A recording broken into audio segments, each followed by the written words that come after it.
আসসালামু আলাইকুম everyone. I hope that all of you are doing well. আজকের ভিডিওতে আমি আপনাদের সাথে আলোচনা করব কিভাবে ঘরে বসে IELTS এর প্রিপারেশন নিবেন।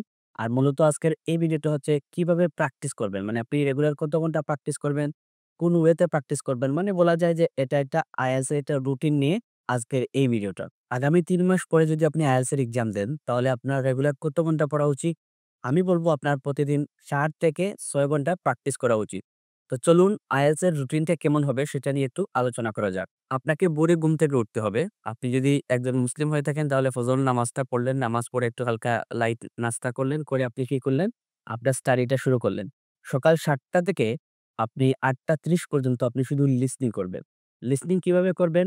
১ম এ একটা লিসনিং টেস্ট দিবেন। টেস্ট দেওয়ার পর এই টেস্টে যেই আনসার গুলা কারেক্ট হলো, সেগুলা কেন হলো? আর যেগুলা হলো না সবগুলা কেন হলো না এগুলা ইভালুয়েট করতে থাকবেন।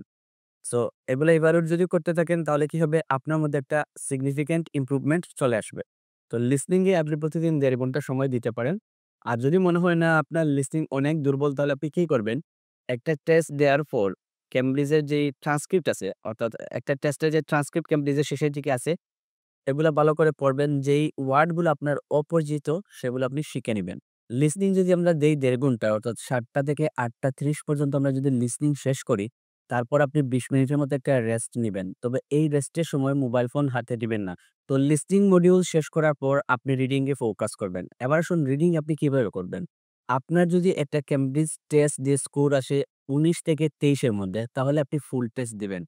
যদি আপনার স্কোর হয় ১২ থেকে ১৪ বা ১৮ এর নিচে তাহলে আপনি শুধুমাত্র প্যাসেজ 1 সলভ করার ট্রাই করুন অথবা প্যাসেজ 2 সলভ করার ট্রাই করুন। তো একটা প্যাসেজ যখন আপনি সলভ করলেন, সলভ করার পর আপনি দেখবেন যে আপনার কতটা অ্যান্সার হলো আর কতটা হলো না। যেই অ্যান্সার গুলো হলো সেগুলা তো হলো আর যেগুলো হলো না সেগুলা কেন হলো না এগুলা একটু ইভালুয়েট করার ট্রাই করেন। এখানে একটু সময় ব্যয় করুন। রিডিং এ যেই অ্যান্সার গুলা হলো না সেগুলা যদি আপনি বুঝতে না পারেন তাহলে আপনি YouTube এর সাহায্য নিতে পারেন। YouTube থেকে বিভিন্ন ভিডিও দেখে সেগুলা সলভ করার ট্রাই করুন। এবার আসুন আপনি একটা রিডিং টেস্ট দিলেন। YouTube দেখে সেগুলা সলভ করলেন, যেই অ্যান্সার গুলো হলো না সেগুলা সলভ করলেন। এখন তারপরে কি করবেন? তারপরে যেই জিনিসটা করবেন, যেই vocabulary গুলা unknown পাবেন, সেই vocabulary গুলা নোট করবেন। নোট করে কি করবেন? আপনার এখানে স্টাডি শেষ। তারপর আপনি একটা ব্রেক নিবেন জোহরের পরে। অর্থাৎ ২ টার দিকে আবার বসবেন। বসে কি করতে পারেন? ওই যে vocabulary গুলা নোট করছিলেন, এগুলার মিনিং লেখার ট্রাই করবেন এবং এগুলা একটু শেখার ট্রাই করবেন। সকালে ১ম এ একটা লিসনিং টেস্ট দিব। তারপরে কি করব? রিডিং প্র্যাকটিস করব। আর দুপুরে আমরা যে vocabulary গুলা রিডিং এ নোট করলাম, সেগুলা একটু প্র্যাকটিস করব। সো এই সব মিলিয়ে আমাদের অলমোস্ট প্রায় ৪ ঘন্টা শেষ হয়ে যাবে দিনের বেলা। সন্ধ্যার পরে আমরা রাইটিং এবং স্পিকিংটা প্র্যাকটিস করব। তো সন্ধ্যার পরে আমরা ১ম ০.৫ ঘন্টা বা ৩০ মিনিট স্যাম্পল আনসার পড়ব। একটা রাইটিং টাস্ক 1 এবং একটা রাইটিং টাস্ক 2 ভালো করে আমরা স্যাম্পল আনসার কি করব? শুধু রিড করব, পড়ে যাব। তারপর এই স্যাম্পল আনসার পড়ার পর এইটা আমরা লিখার ট্রাই করব। ১ম অবস্থায় যদি আপনি লিখতে না পারেন তাহলে দেখে লিখবেন। তারপর দেখে লিখার পর আপনি নিজে থেকে একটা টাস্ক 1 এবং টাস্ক 2 লেখার ট্রাই করবেন।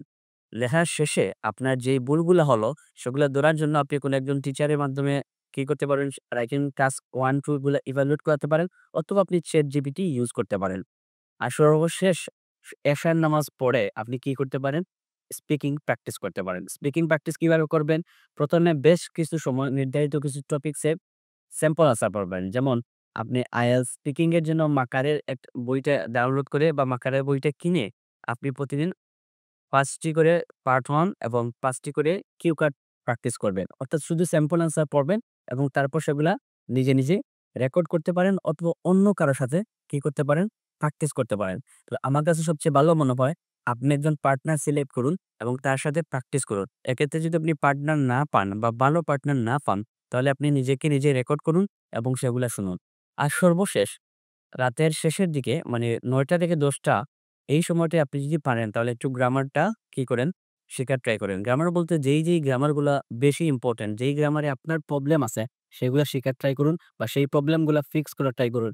এইভাবে প্রতিদিন ৪ থেকে ৬ ঘন্টা যদি আপনি প্র্যাকটিস চালিয়ে যেতে পারেন, ইনশাআল্লাহ আল্লাহ তাআলা আপনার এই IELTS জার্নিটা সহজ করে দিবেন এবং আপনার যে কাঙ্ক্ষিত স্কোর আছে সেটা হয়তো আপনি তুলতে পারবেন।